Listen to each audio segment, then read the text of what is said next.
Hey, welcome back, guys. We're going to do a quick lesson today on the vocabulary that we're about to see in Chapter 11. Chapter 11 is two-dimensional geometry, so there's a lot of lines and angles and some of your basic two-dimensional shapes like triangles and circles and rectangles and things like that. So I think I mentioned this in class that you're probably going to know some of these terms, although I think many of them will end up being new for you. So your job is just going to be to fill these in, and then like the middle column here, if you look, like I have some diagrams already drawn, you could just quickly sketch those diagrams because I think providing a visual is going to make this make even more sense to you. And then the column to the right there with the symbols, I'm just going to be addressing some different things that, some symbols that you'll see throughout our study of this two-dimensional stuff. So let's just jump right into it. The very first vocab word, it says when two lines intersect, they form two pairs of opposite angles. These are what we call vertical angles. Vertical. And it mentions there that these angles are congruent, and we've already talked about what congruent means. Remember how that means the same measure. So if you look at the middle here, I've got two lines that cross, they intersect, and it forms four angles. So I could even number these, 1, 2, 3, 4. Well, vertical angles are the ones that are opposite of each other. For instance, 2 and 4, and then another pair would be 1 and 3. Anytime you have two lines that intersect to form these angles, they would be congruent angles, the ones opposite from one another. So the symbols that we would use here, we're going to use an angle symbol here. We're going to say angle 1 is congruent to angle 3, and angle 2 is congruent to angle 4. There's not a symbol that we use for the word vertical. We just simply say that they're congruent to one another. The next vocab word says two angles that have the same vertex between them, share a common side, and do not overlap. These are what we call adjacent. We'll just put the word down here, adjacent angles. So just highlighting a couple words here that we may need to review. The word vertex. Vertex is where two or more lines or segments come together or intersect, and that point would be right there, highlighted on that symbol. That's the vertex. That's where they all come together. So when I look at this, if I want to label this figure, I could call this maybe angle 1, angle 2. Another way to label these would be to use letters. And let me just demonstrate that on this one. I'm not going to do this on every one, but this is just another way you might see. Maybe I call a point on this top line here A. Maybe the vertex has point B. We'll put C here, and we'll put D here. Well, another way to mention or to label angle 1 would be to call it angle ABC. So I could say angle 1, that's the same thing as saying angle ABC. Or you could go the other way and call it CBA. You cannot call it BAC. The vertex is always the middle letter if you choose to label it that way. And then angle 2, that would be called angle CBD or DBC. Okay, but that's not the primary point of this is to show you what adjacent angles are. Adjacent angles are the angles that are essentially next to each other. That's what the word adjacent means. You're side by side or right next to one another. These do not have to be congruent, but they do have to share the vertex, which I highlighted, and they also have to share a common side, which the common side would be this BC ray that goes up through the middle. So they're back to back. They share a common side. Just to give you sort of an example of how this works, if I were to add another ray out here and call this angle 3, I would say that angle 3 is adjacent to angle 1, and angle 1 is adjacent to angle 2, but angle 3 and angle 2 are not adjacent to one another because they do not share a common side. They share the same vertex, but they do not share a common side, so they would not be adjacent. And there's not a symbol that we use for adjacent, so there's really nothing else to write on that one. If the sum of two measures, if the sum of the measures of two angles is 90, and that could actually be two or more angles, because it doesn't just have to be two. These angles are what we call complementary.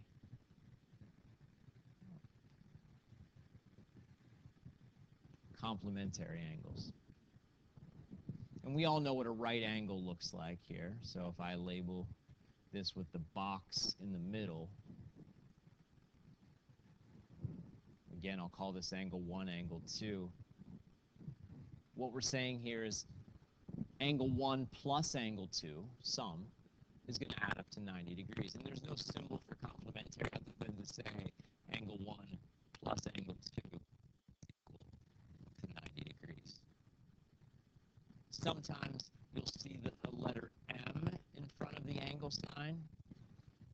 It just means measure. So that means the measure of angle 1 plus the measure of angle 2 equals 90. I just wanted to point that out to you. That's another symbol or labeling mechanism that you'll see used here.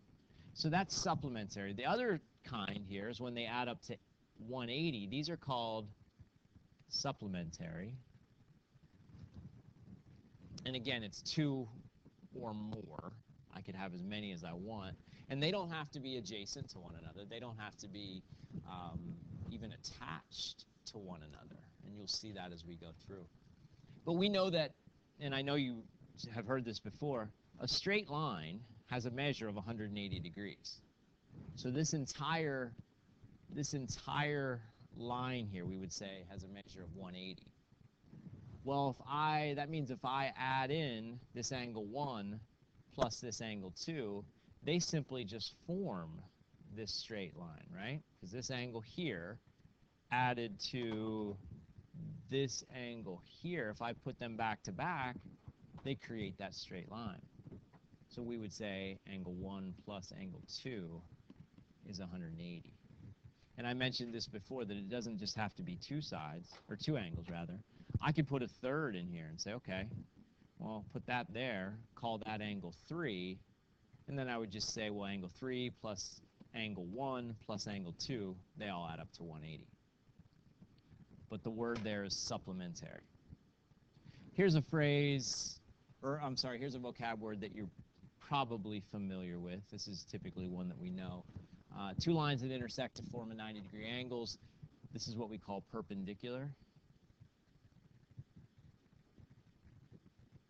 Perpendicular, so two lines or segments that intersect, they form these right angles.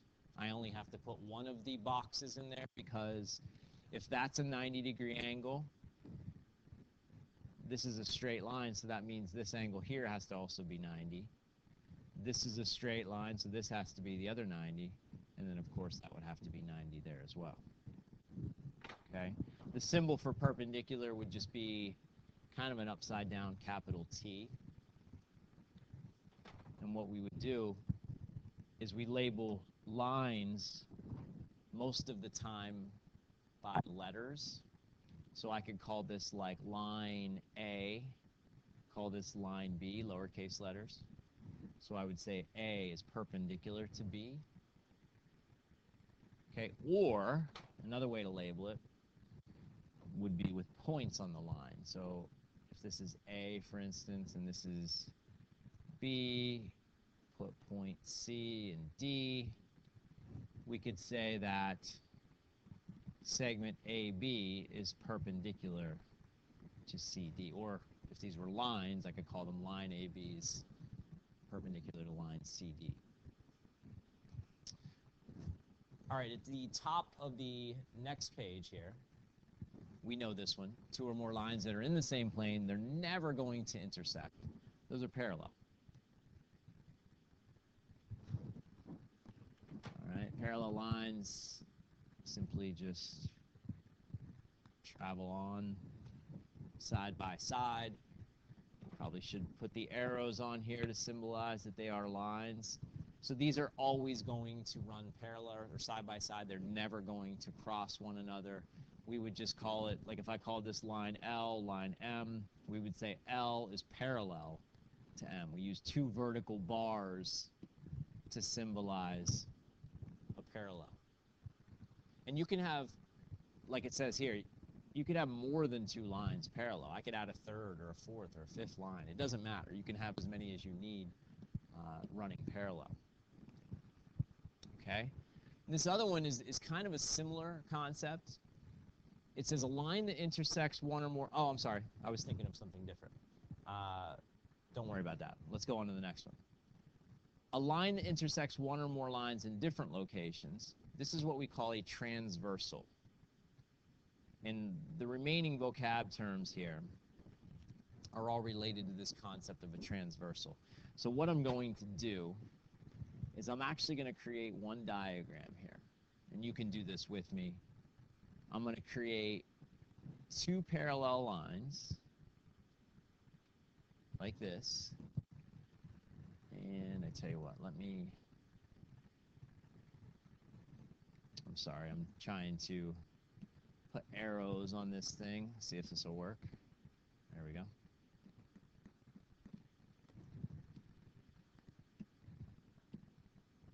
All right, so there we go. We got 2 parallel lines.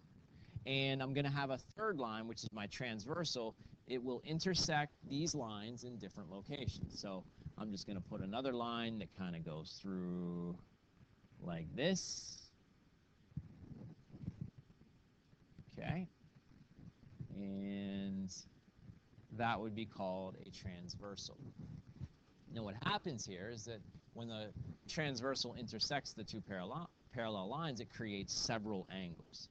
And I'm just going to label all of these angles with numbers. So for your sake, you're sitting at home, you're taking notes on this. Draw this diagram that I have with the 2 parallel lines, and then let's number them exactly like I'm numbering mine here.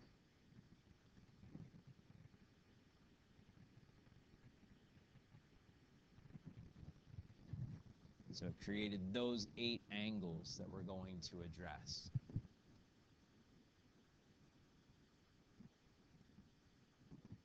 And if you're getting behind, then go ahead and pause it and just get caught up with the drawing of these figures here. All right. So the very next term here, it says angles that are on opposite sides of the transversal and inside the parallel lines. So 2 words there that I'm going to highlight. Opposite sides, 2 phrases rather, and inside the parallel lines.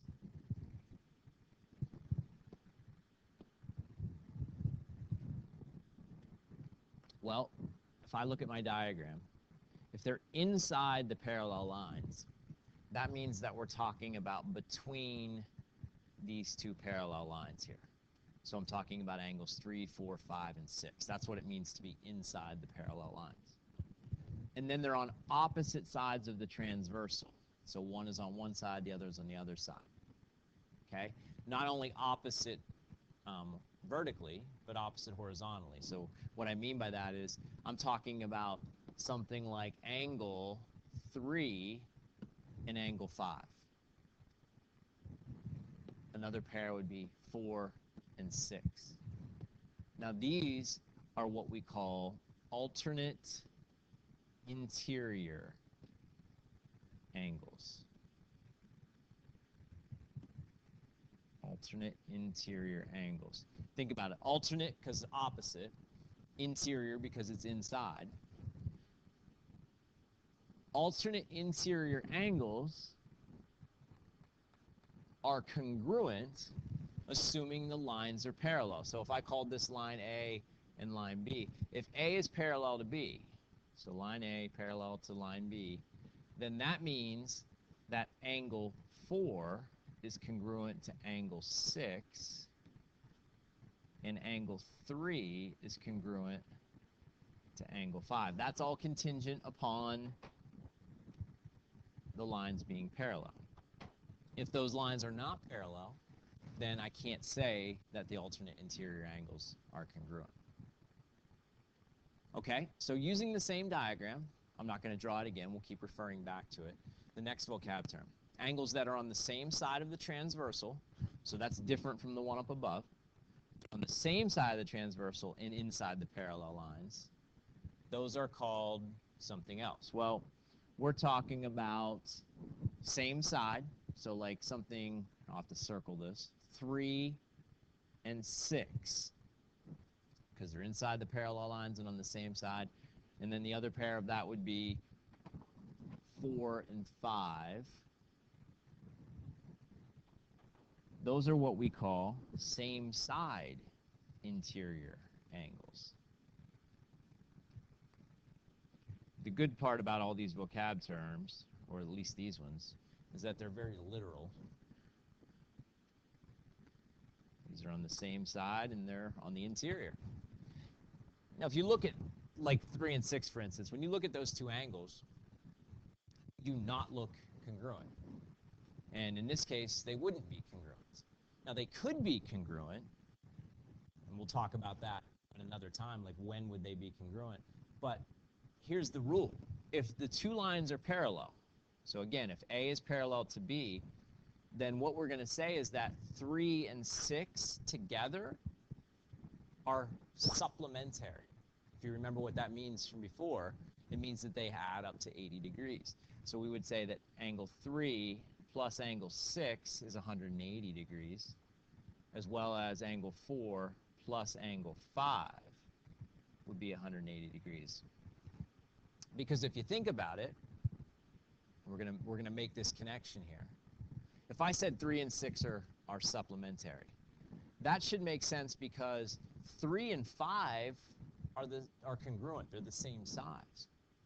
And 5 and 6 are supplementary because they form that straight line, that line B.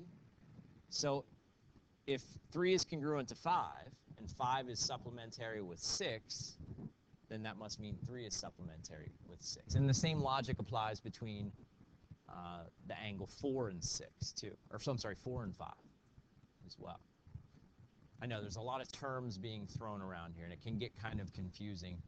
The more we talk about it and the more we use these terms, the more it's going to make sense to you. So I encourage you, just try to talk the talk and use the words and commit these to memory, because it's going to make everything much easier to understand. All right, we're almost home. Two more. Angles that are on opposite sides of the transversal, and now they're outside of the parallel lines. Think about going up to the first one up here, this one right here. They were on opposite sides of the transversal, but they were inside. They were called alternate interior. You can probably see where I'm going with this. We're going to go alternate exterior angles.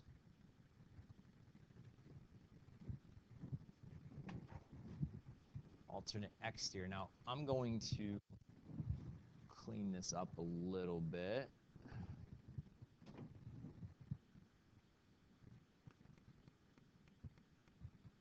Okay. So they have to be outside of the parallel lines. So we're talking above and below.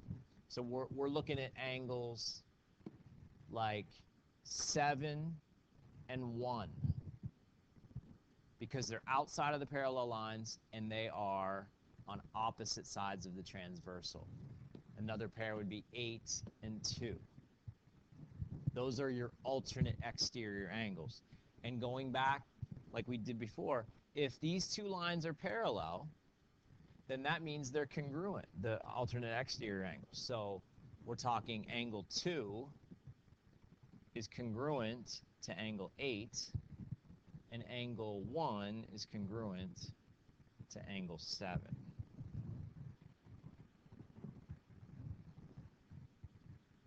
If the lines are parallel. I keep saying that, but that does mean a lot here.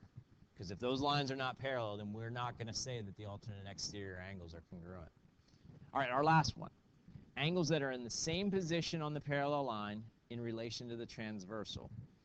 Well, we learned this when we were doing similar figures. In similar figures, you had two shapes that looked alike, but they were different sizes. And if we talked about something called corresponding sides, they were the sides that were in the same location on different shapes. Well, these are called corresponding angles. Corresponding angles. Corresponding angles would look like rid of these highlighted terms.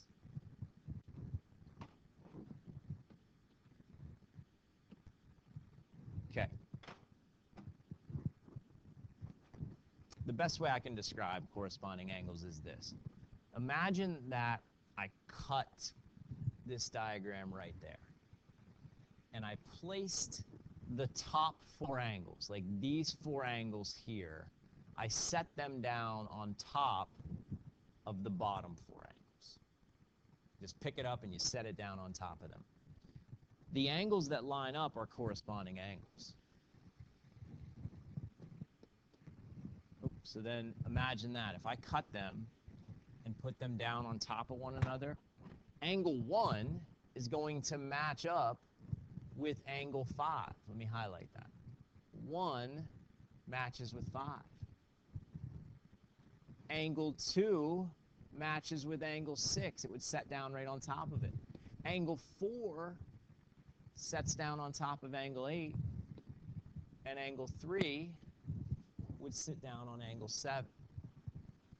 Those are corresponding angles. Now, going back again, something I keep referencing, if these lines are parallel, then corresponding angles are congruent. So that means angle 1 is congruent to angle 5. Angle 2 is congruent to angle 6. Angle 3 congruent to angle 7. And angle 4 is congruent to angle 8 because they are corresponding to one another. Okay? So that was, I think, 11 vocab terms. There will be many more throughout this unit that we study, but definitely take some time, go back through, maybe look at it one more time, but commit these to memory because, as I had mentioned earlier, the more you put time into this and the better you know these terms, the more successful you're going to end up being in this. Okay, guys, hopefully that made sense, and I'll talk to you tomorrow. Bye.